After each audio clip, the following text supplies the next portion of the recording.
Over the years, Zimbabwe has seen a waning reading culture. In efforts to change this, writers have been encouraged to pen down various reading materials. The latest addition to the country's reading circles is Benjamin Sibanda. When I first started thinking about writing, when I started to think that I think I had the writing skills to be able to write and tell stories, I couldn't think what to write initially. And strangely, I was talking to a friend of mine who is in the UK, who is a British person I met when I was at university over there. And I was saying, I don't really know what to write about.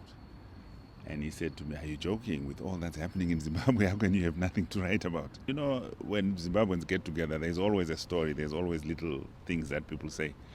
And I found myself just writing those little stories. Sibanda has published 2 books. When Freedom Came was his first publication in December 2014.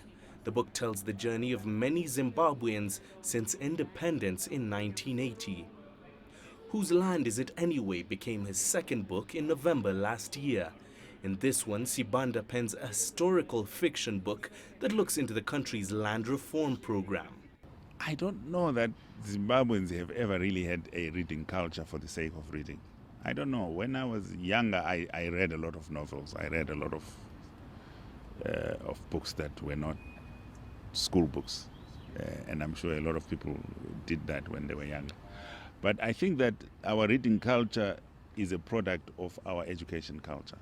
I think people, when they were in school, read not necessarily to gain knowledge, but read to pass exams. I don't know if that makes sense.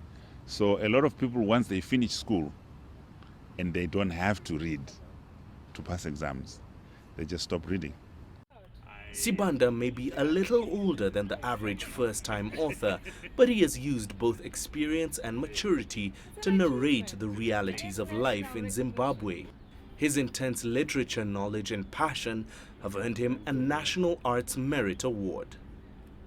Mahemutwa, CGTN.